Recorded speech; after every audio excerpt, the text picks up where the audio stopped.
I'd like to introduce Paul Vogel, who is a gentleman whom I've had the opportunity of working with now for the better part of a decade, a man of many talents. He served in the U.S. Postal Service with distinction for almost 4 decades.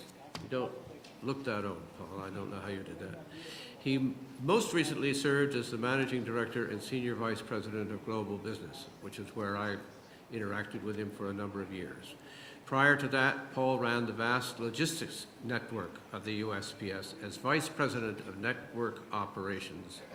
And if you ever want a job that can keep you up nights, I would suggest that that's probably the job. He has worked with all the major posts around the world, as well as FedEx, UPS, DHL, TNT, the worldwide airline industry, the courier industry, and all aspects of the shipping industry.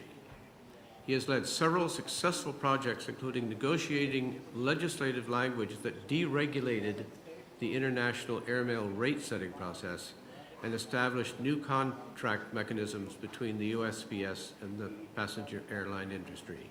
I suggest that Paul is now well beyond his internship. Thank you, Paul. Well, thank you very much, Richard, and good morning to all of you. I guess it is now good afternoon. We are now running a little bit behind schedule.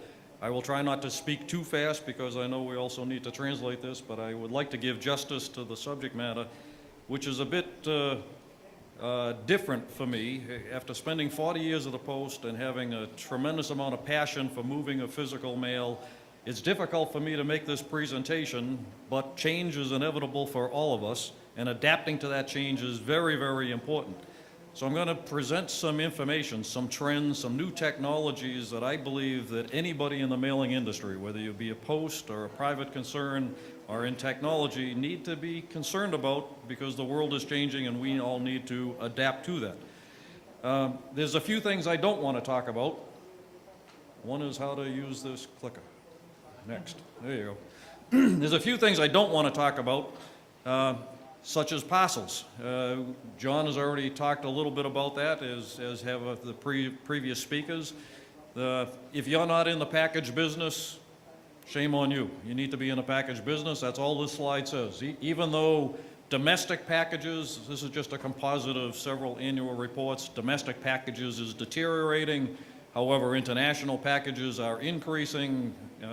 Most of us would come to the conclusion over that timeline that the domestic packages decrease solely because of the economy, and once the recession and economic issues are resolved, the package business will grow very precipitously, and you need to be in a package industry. So I don't want to spend a lot of time talking about that trend. That trend is existing, and packages are alive, and as e-commerce continues, will continue to grow. I do want to talk about communication, though. Message communication, which is the rest of the presentation. And this has been talked about already this morning, so I don't want to talk too much about this. We know the letter traffic has continued to deteriorate, and there's a lot of reasons why the letter traffic has continued to deteriorate. Now, most of you know everything that's on this chart. Most of you know that there's e-commerce. You all have different reasons why written communication is deteriorating, and it's different. In my preparation for this presentation, I've concluded that it's different in different parts of the world. So you all have different legislative issues than here in the United States. You all have different environmental issues, and you are more expert at talking about this subject than I am, because you all have to realize your own community and the social and commercial needs that are in your community. So I don't want to talk about this. Frankly, I don't think this is the issue. This issue has been with us for decades. All of you have been involved with this for many years, and you have mastered the game. What I do want to talk about is how social communication is changing, how people continue to change the way they communicate with one another, and how it's going to affect all of us. Apple has mastered this game. iPods, iTunes, this, that, or the other thing. I has taken over, and I stands for the individual. We've talked a lot already this morning about B2B, business to business, B2C, business to consumer. Those are all mainstay activities and will be mainstay activities for a long time. However, I'm here to tell you that all that's going to change, and it's going to change in our lifetime. And the individual is going to have a different way of wanting to see communication. Now, I have a very difficult time with this slide. I am an old man. 40 years I worked for the Postal Service, and I have no idea what this slide says. Blogs, wikis, social networking. The list goes on, and because this slide was so difficult for me, and because the harsh reality is such that I realized that I not only love mail and getting letters, but I am struggling with using email. So it became difficult for me to grasp the complexity of that slide. So what I did is I went out and got several bright, very young Deloitte consultants, and I got them in the room and I said, please explain this to me after I had the chance to put this slide together. And they looked at that slide and they said, Mr. Vogel, sir, with all great respect, many of those companies are not very popular with us. They were popular a month ago, but they're not so popular anymore. And you're missing about 100 companies that are replacing them instantaneously in nanoseconds. However, there are a few in here that have been popular for about 6 months, but now commercial entities are starting to put advertising on these social media, and we are avoiding them, and these are the bright young minds that just continued on about how social networking, social communication, ultimately what will be commercial communication, is changing, and it's changing before us. 40 years I worked for the Postal Service with a very continuous regiment of how to move mail, and now communication is changing as quickly as a slide that I put up in front of you all. So this is social networking, and the different mechanisms and the different niches, some of which you are in that are in this room, but it continues to change.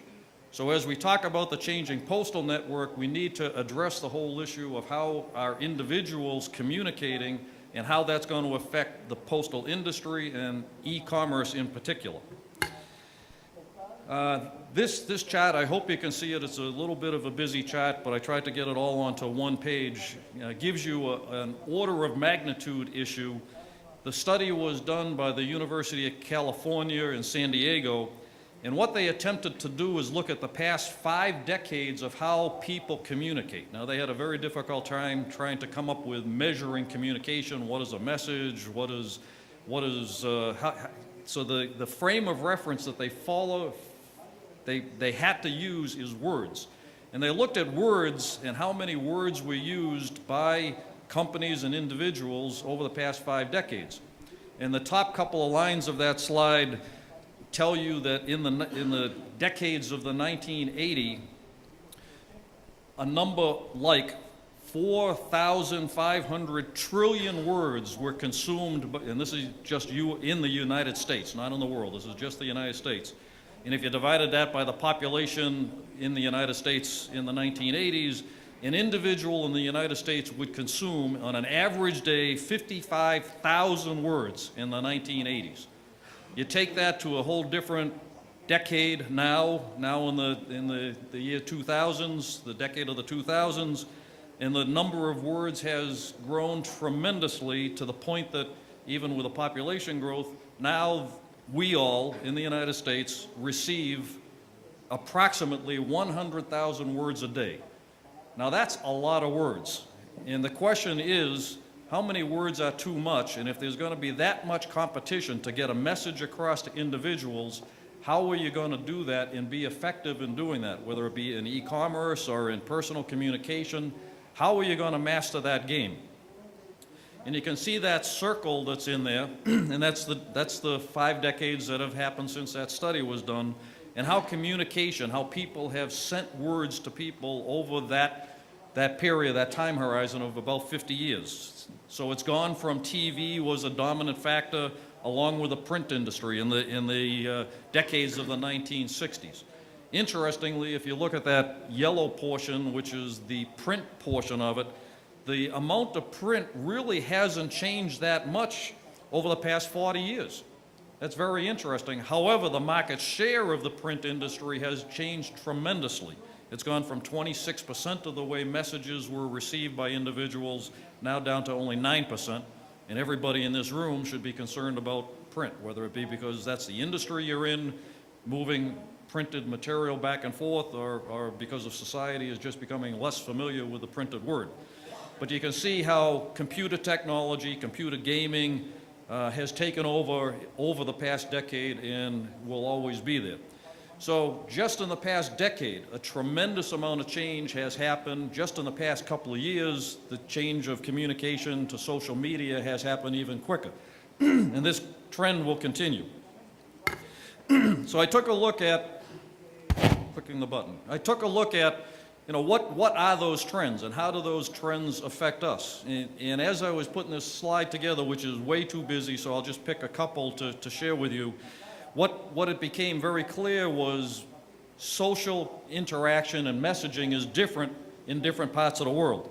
In the United States, clearly the internet is still very popular. 80% of the young people in the United States have access to the internet.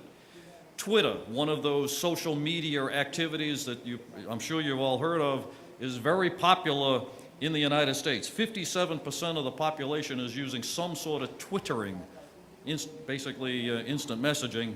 However, in Brazil, it's a much smaller portion. Now, I don't think that's just because it's catching on. It's only been new in the past 6 or 7 months, and now it's going to start growing in places like Brazil. Internet adoption, very high in the United States, and also very high in Latin America, and continuing to grow. What I found very interesting was the next bullet that's up there that talks about instant messaging.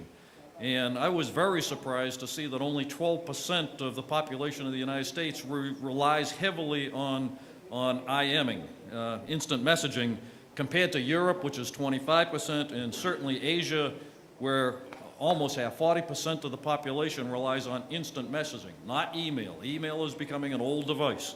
Instant messaging is becoming very, very popular. Even in the United States, many of you watch the political landscape in the United States. President Obama's campaign was very effective by using instant messaging. John Fitzgerald Kennedy in the 60s was hailed as one of the first presidents to use television and was thought of as a revolutionary for using that media to help his election. Well, President Obama's campaign has figured out that instant messaging is a very popular way of getting messages across to the voting public. And the list goes on, not only changing the individual demographics and how people communicate with each other, but how the business community needs to start understanding and appreciating how people receive messages. 77% of the older people, that's people older than me, for what it matters, 77% of the senior citizens in the United States rely on internet for something, either online shopping or learning more about medical issues or whatever is of interest to them. Fascinating demographics. The world has changed. And just looking at some most recent new technologies, new devices, new gadgets, voice, I didn't even put cell phones up on this list because cell phones, as popular as they are becoming an old device and being replaced with iPhones and smartphones, devices that are going to allow you to do much more than communicate. You'll be able to do your financial transactions, swipe them to get onto metro systems, and any number of other devices. Books, just in the past year, devices like Kindle and iPads, which has just been announced within the past couple of weeks, are replacing the physical books that we read. Interestingly enough, Amazon sold more e-books, electronic books, than they did paper books last year. Absolutely fantastic to try to understand that and also the ramifications that has on the postal industry. You've all seen the impacts of movies. Everybody loves to watch movies. How do you receive movies? How many people are going to movie stores to pick up a blockbuster video to go to the store and pick that up versus how many people are getting their movies mailed to them? And soon, how many of them are going to be streamed through your computer and picked up through the computer so you don't have to go to the store or have these devices mailed to you. And the same with newspapers and the same with records. The list goes on and on how technology continues to change. So the real question to us is, how is that affecting our business? And at what point in time is too much messaging, or is there too much messaging? How many more words can we all consume without being effective?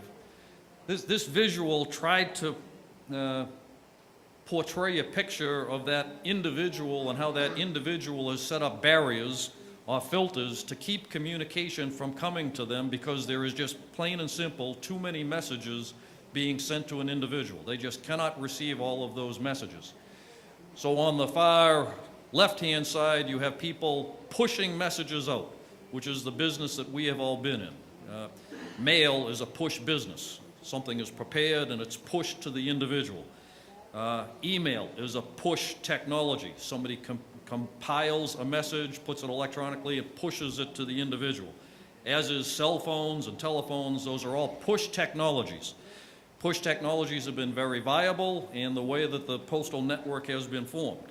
However, the individuals have figured out how to filter that type of information to reduce its value to the people sending them, either through do not call, do not mail, spam filters, other technological filters. The individual has figured out how to only allow in the messages that they want to see from that push technology. More importantly, if you remember that slide with all the social media that I had, almost all of that social media is based off of a pull technology, where the individual goes into somebody else's database and says, I want to see more of that. So the individual is now pulling information into them and allowing it through that small window of opportunity than is the old technologies that is a mainstay of all of our business. Now, a lot of retailers have figured that out, and that's the part up top where that's a Facebook page. A lot of retailers are now starting to advertise on social media. That's good and bad, because a lot of the technology changes so quickly that the individuals don't want to see that advertising on their social medias. That's why social media is changing so quickly. People just don't want to see those advertisements. So our challenge is to understand this filtration issue and figure out how to get those salient messages to the individual. Now that will tell you that our future is going to rest with not getting as involved with things like saturation mail as it is getting involved with very personalized individual messaging that gets a very specific message to the person and get them those very salient points across that they want to see. If not, they will figure out a filter to stop it. So the future rests with individual knowledge about what they want, how they want to buy, their practices, and what their likes and dislikes are. I have 2 slides left, and then I'll be able to get down. This is our push model supply chain that you and I all know for many, many years.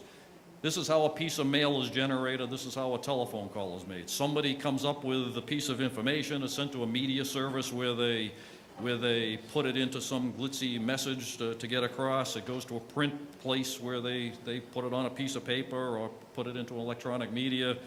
It gets into a service, addressing type service or some physical distribution, gets to a post or some distribution entity, and ultimately it gets to the customer that does something with that message. However, again, there's too much of it. This is what I've known and loved for 40 years. This is what you all do for a living. And my last slide is, this is our challenge. This is what the supply chain now looks like, and it's only been this way for about 2 years. The supply chain has been disrupted. The supply chain that was a nice, simple, easy network has got so disrupted that not only can messaging be bypassed, which you all know, but even the supply chain itself has been interrupted to the point where that basic data could bypass the media and production and go directly into some other focal point. We heard from Argentina earlier this morning where they started talking about hybrid mail solutions, and that's absolutely correct. There is a world out there for hybrid solutions. However, every one of those lines, and I only drew a select number of lines because the chart actually got too busy and there's other avenues that could be brought into hybrid. There are so many opportunities with hybrid mail. The challenge is to figure out what's best for that individual and how can you get that message across to them. The other point of this slide, and the one that I had with that filtering system in it, also brings out the importance of multi-channel media.